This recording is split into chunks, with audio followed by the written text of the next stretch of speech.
He'll he'll notch it out a little bit. Steve, do you mind if I get your white card thing?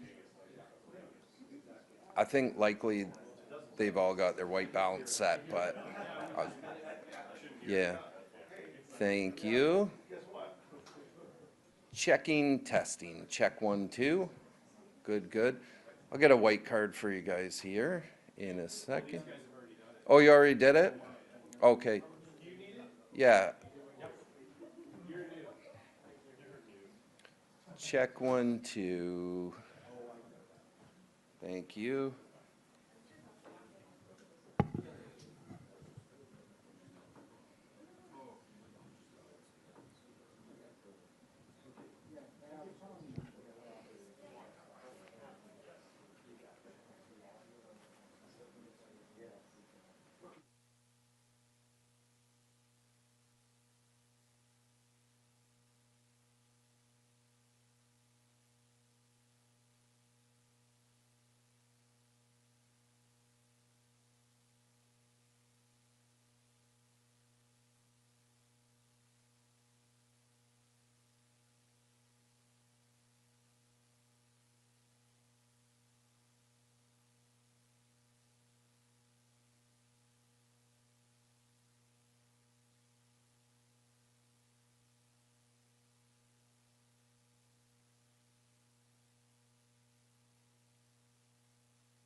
Well, good morning, everyone.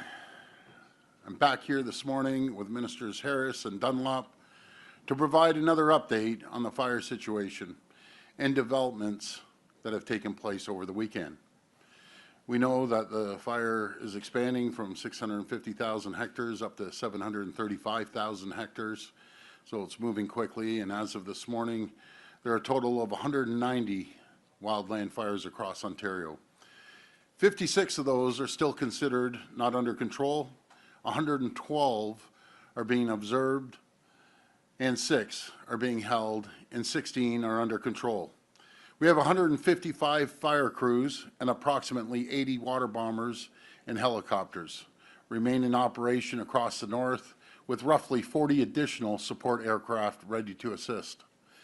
13 communities have been evacuated or are still in the process of evacuating, with a decision still pending on one additional community.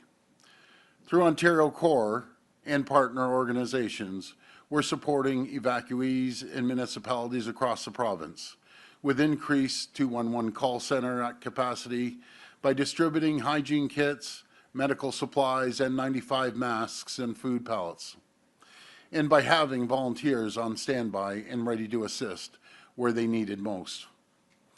We're also deploying air purifiers, air scrubbers, and replacement filters to support impacted communities.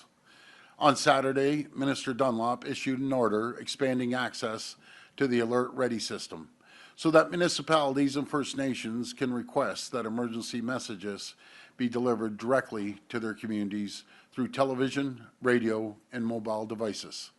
On Saturday, I was in Thunder Bay, meeting the volunteers, emergency response staff, and local leaders to better understand exactly what they need and how we can support them. As I've said from the beginning, we will not spare a penny fighting these fires and keeping people safe.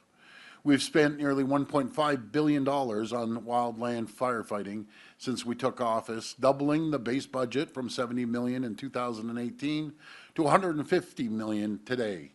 And we're investing another $650 million to add 6 new water bombers and 5 new helicopters to our fleet. Every year, we spend whatever it takes to deal with the wildland fires. We've hired nearly 170 permanent positions over the last 2 years and increased compensation for pilots and firefighters so that we can continue to hire and retain staff ahead of fire season. I want to express my gratitude to the incredible team I met in Thunder Bay. And until you see the operations, you can't understand the whole scope of it and how hard they're working day in and day out, 24 hours a day.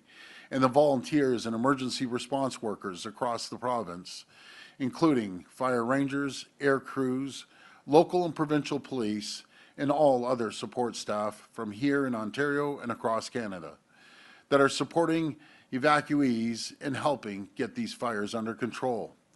That includes all the staff at the Ministry of Natural Resources, the Ministry of Emergency Preparedness and Response, and the staff here at the Provincial Emergency Operations Center.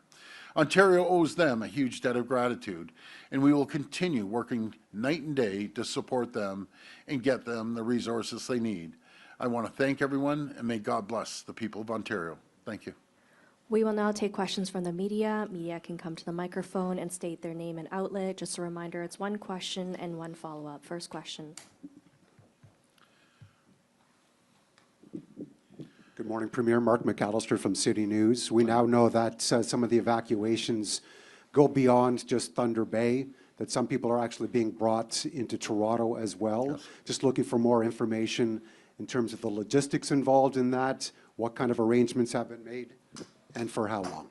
Well, I'll give a quick answer, then I'll pass it over to my minister. You know, what I understand, what I saw, they were bringing people in on Dash 8s because they can land on dirt runways, and then they get transferred over the larger planes, and then they determine if they're going to Toronto, Niagara Falls, or Sudbury, or all the other host areas, Kenora, and so on and so forth. But I'll pass it over to the minister. Thank you, Premier. And as of now, we've coordinated 13 evacuations. So they're in host cities like Thunder Bay, Kapuskasing, Sudbury, Barrie, and then Toronto has put their hand up as well as Niagara Falls. So a lot of coordination in those efforts, as you can, you would understand. And as the Premier said, they're flying typically into Thunder Bay or to Red Lake as a hub, and then from there going out to those host communities. So the folks at our Provincial Emergency Operations Center are coordinating calls every day with the different communities who are impacted and who are evacuating. We do have some that are self-evacuating as well. So we're working very diligently with those communities. But we have to look at things such as the healthcare capacity in the areas, hotel capacity, and the wraparound services as well. So we're working closely with the host communities to ensure that those services are provided once an organization or once a community is coming into a host city. We mentioned Ontario Corps is also helping. So we have Ontario 211 is acting as an information line for non-emergency calls. We have Feed Ontario and the Ontario Federation of Indigenous Friendship Centres, who are also working at deploying food, emergency food to those communities. Global Medic, we delivered actually N95 masks to Thunder Bay when we were up last week. They're doing hygiene kits. Red Cross is setting up the evacuation center for us in Thunder Bay. That's for communities like Collins First Nation and Armstrong, who are unincorporated communities, so they have a place to go as well. So lots of coordination around behind the scenes, but ensuring that safety is the priority of those evacuees. Thank you. Second question for the Premier. We've heard from a number of First Nations communities and the chiefs as well. We do know that Chief Fiddler at this point has called for more coordination between the province and the federal government. Could you elaborate on what exactly is being done on that point? Well, I'll be meeting the Prime Minister in the next day or so. I'll be heading over to PEI to meet the rest of the premiers. One of the topics are going to be a national fire strategy. We need the support from the federal government. They've been very good. They've given us 2 Dash 8 planes to spray the fire retardant down, but we need a large national fire strategy. We seem to be going through this every single year, if not ourselves and out in Manitoba, if you remember last year, and a little bit in Saskatchewan and Alberta and BC and Quebec, right now in Nova Scotia. So right across the country in fire season, unfortunately, they have lightning hits and some other areas that may start a fire, but mostly lightning hits. And it sounds like the minister wants to have a few words there. Actually, I'm going to add to that. I've been speaking with Chief Fiddler. We're on text message. I had a call with him last week. We actually have a call this afternoon to follow up on some of the items. So we've had great coordination with him as well. And I'll pass it on to Mr. Harris, too. I just want to add that there's year-round coordination with First Nations and communities across, obviously, Northern Ontario, but around Ontario when it comes to emergency management. It's something that we take very seriously. We really encourage all communities, especially in the north, to have emergency management plans and work with us, with MNR, work with the Ministry of Emergency Preparedness and Response to develop those, so that if situations arise like what we've seen where there's been intense fire activity over the last week, if the MNR isn't available to directly respond in the moment, that you've got a plan to be able to self-evacuate. So we're working with those communities constantly. I have spoken with many First Nations leaders over the last almost week now. Really, this all kind of kicked off Monday, Tuesday last week. So there's a lot of coordination that happens, and I just want to make sure that we are, again, getting the right information out there. It's extremely important. We need to leverage you folks to be able to do that. So really appreciate also the coordination and help that we've seen from the media over the last week as well. I think I'd like to thank you for that and highlight that. It's been really great to be able to get those messages out there. It's very important. Thank you. Catherine Moras from Radio-Canada. I was wondering if you could update us on the latest number of evacuees.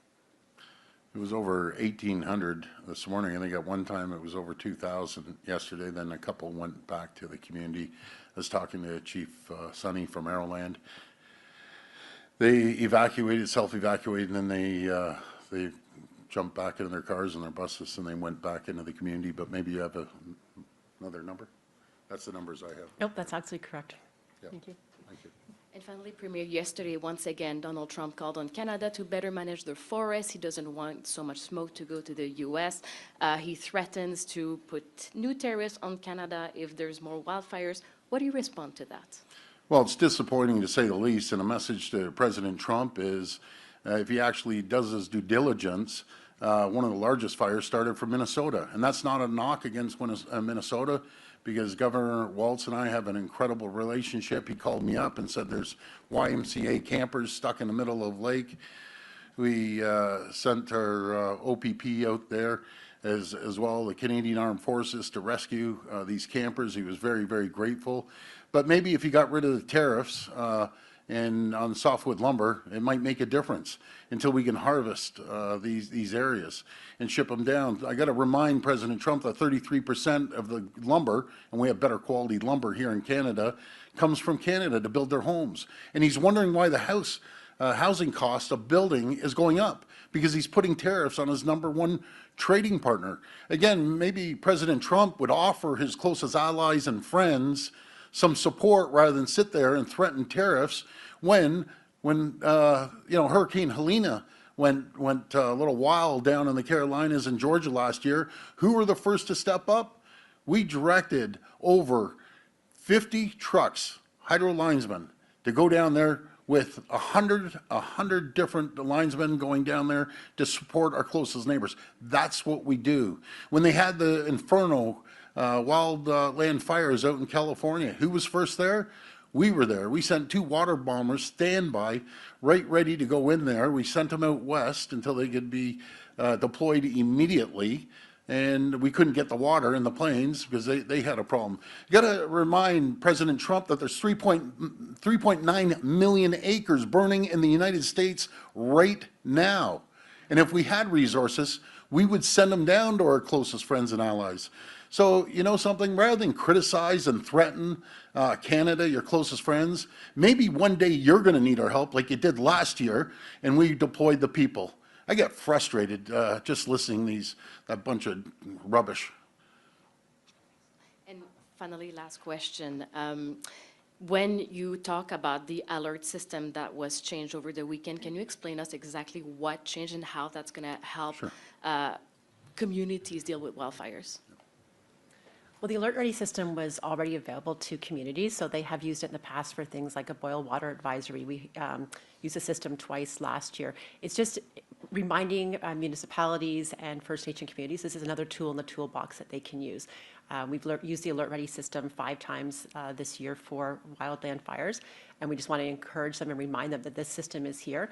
The mayors, chiefs, community emergency management coordinators, as well as fire chiefs, have access to contact us here at the Provincial Emergency Operations Center 24/7, and to that those messages can get out within 20 minutes. So just another tool in the toolbox, and just reminding our partners that to please contact us so we can get that information out to communities quickly.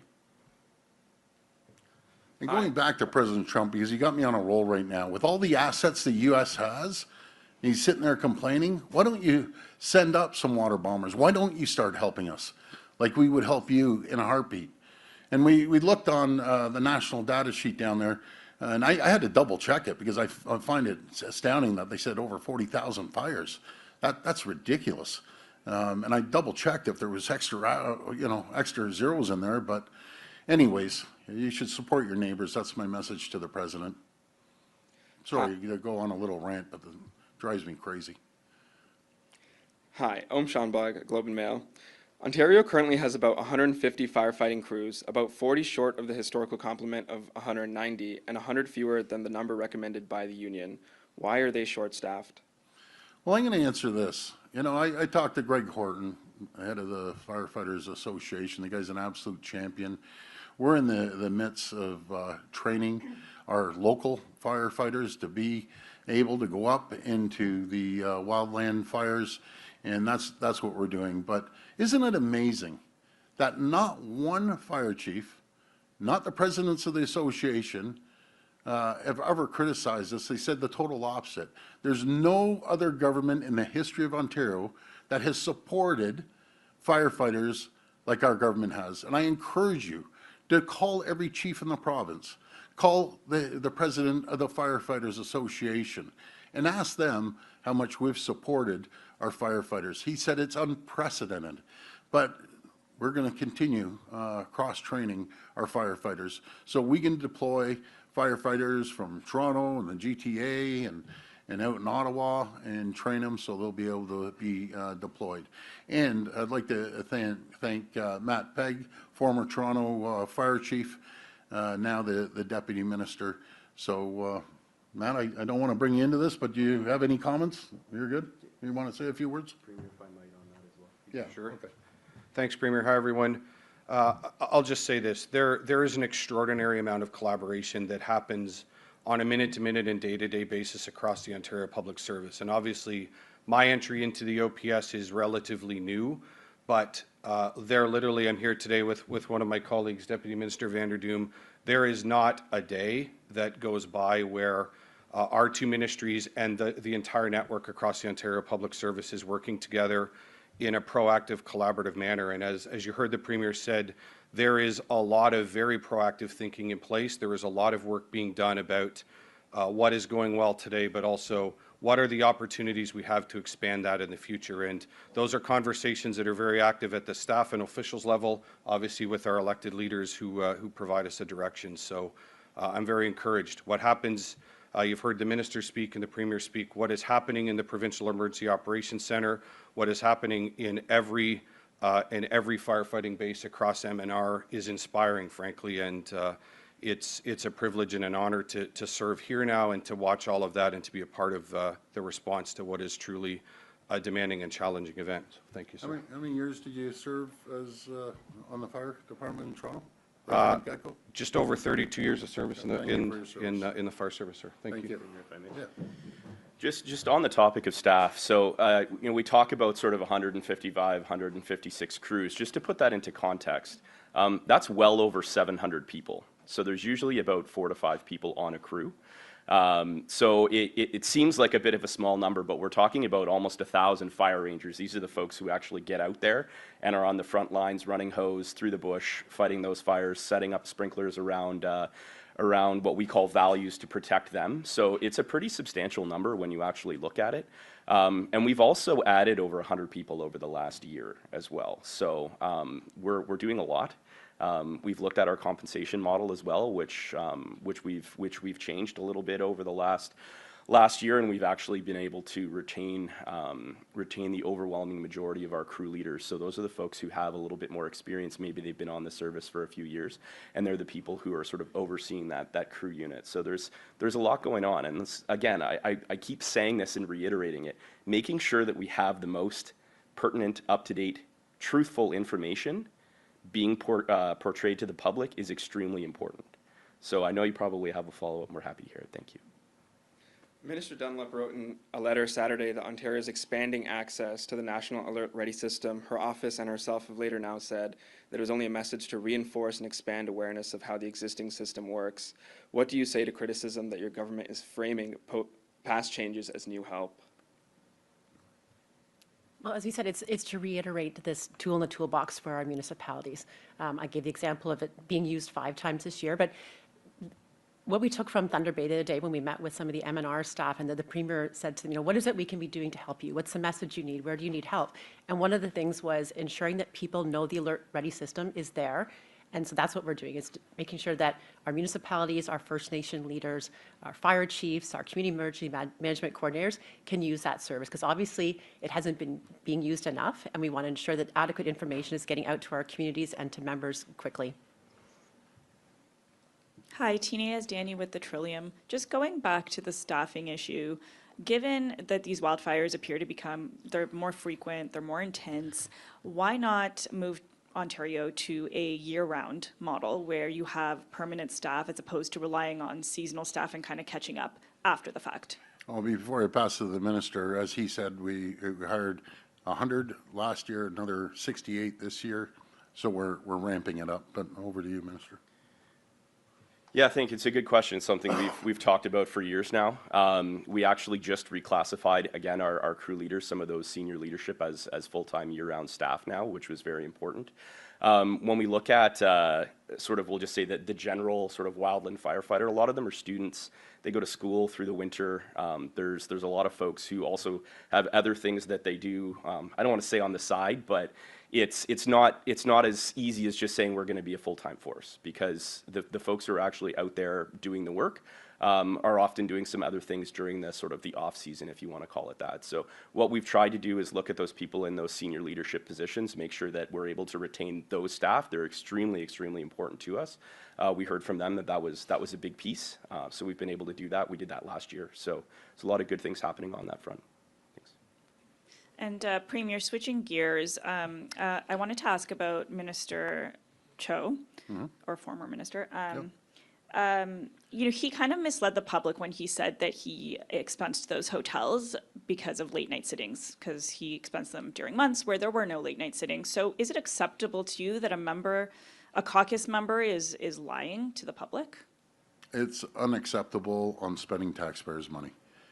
He's no longer a minister, but Stan has paid every single penny back, as everyone will, to the taxpayers, and it's already been paid back. But what about the fact that he's misleading the public? Again, it's unacceptable to spend money of the taxpayers where, in my opinion, shouldn't have been spent.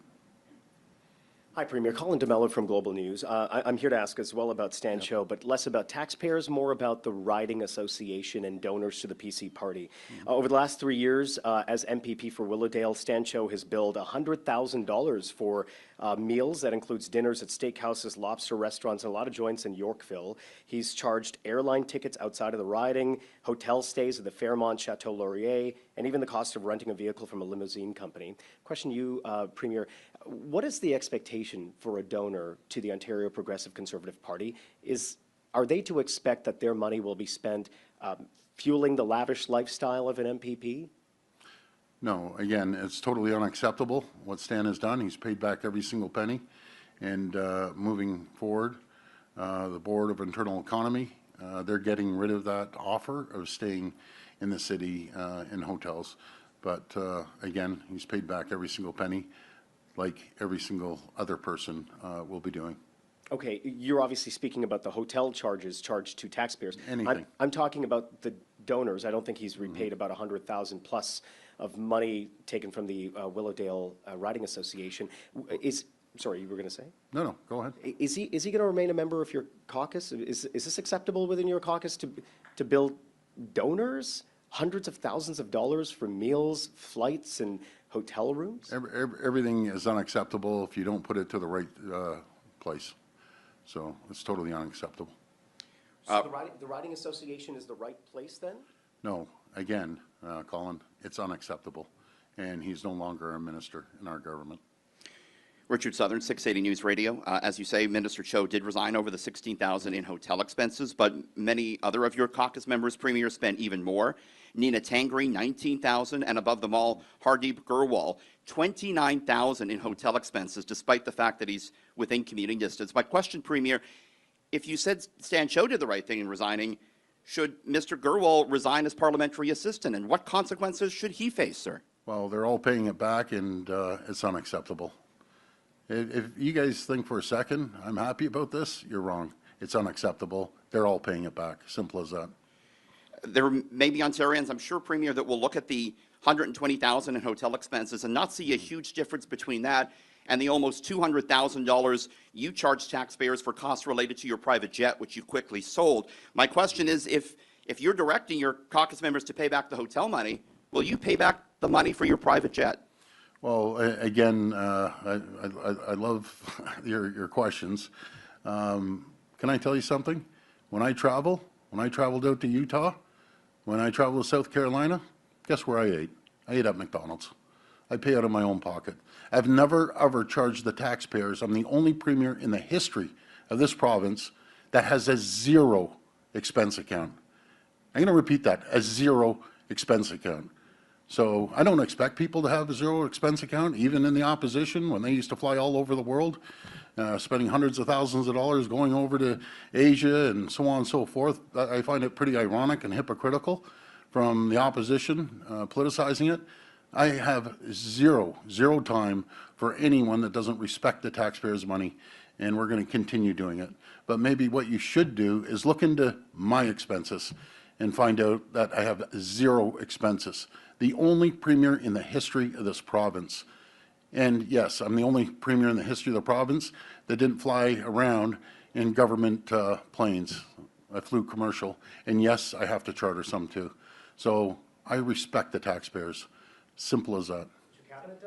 But again, I respect it. Next question. Good morning, Alyssa Mendez with the Canadian Press. Our reporter, who's in Thunder Bay, visited the evacuee reception center at the Fort Williams Garden area and was told that nobody has registered yet. We've also been told that there's a shortage of hotel rooms in Thunder Bay.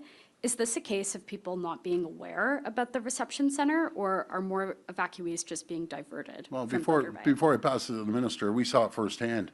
They had over 150 beds, cots, hygiene packages, food to feed them, towels, showers, everything in the community center. So we're communicating it to the First Nations. Keep in mind, roughly about 1,800 evacuees have come out of their First Nations communities, and they're being spread out right across the province until there's not pressure on one area.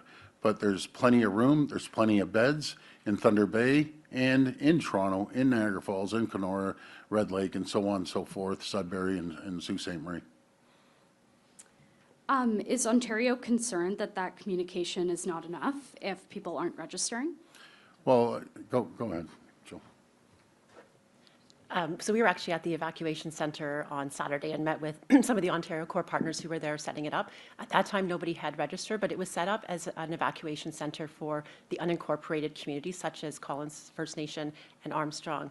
And so, it's there to serve those needs. I think a lot of people from those communities seek shelter with family and relatives, et cetera. They were smaller areas, but it's there for that intent, or for anyone else. If we have flights coming in through Thunder Bay that aren't maybe able to get out when they need to, it's kind of a backup for those folks as well.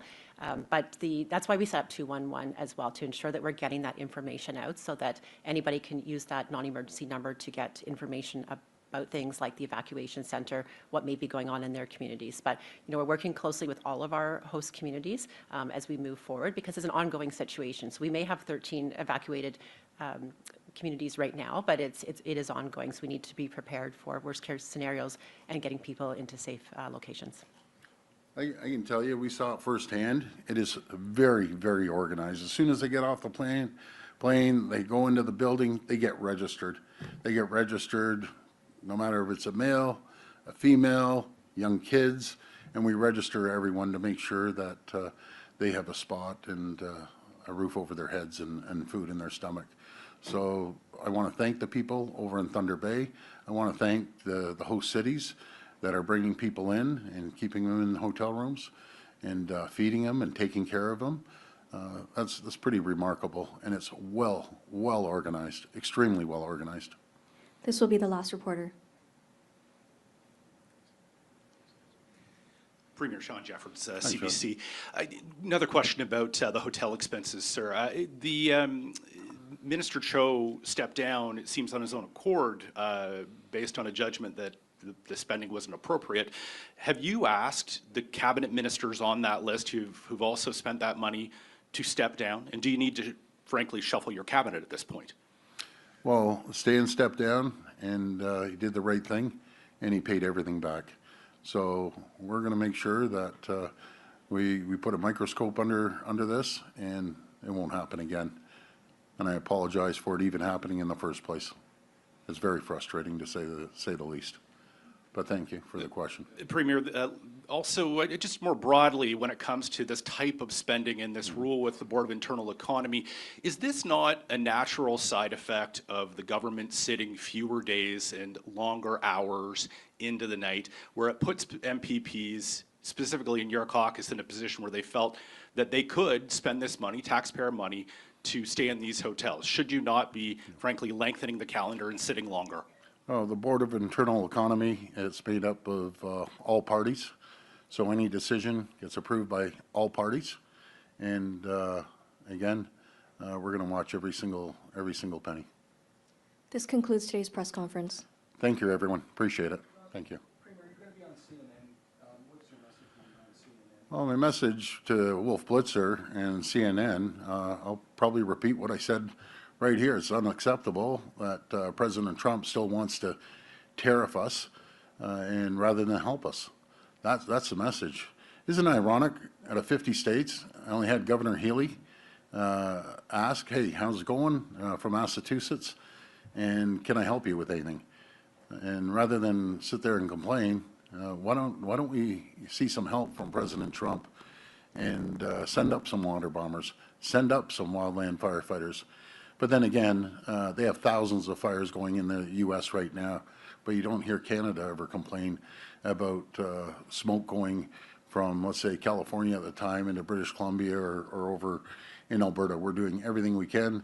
It's an act of Mother Nature. It happens around the world, as we've seen around the world, no matter if it's France or Ireland or other places around the world, in Australia.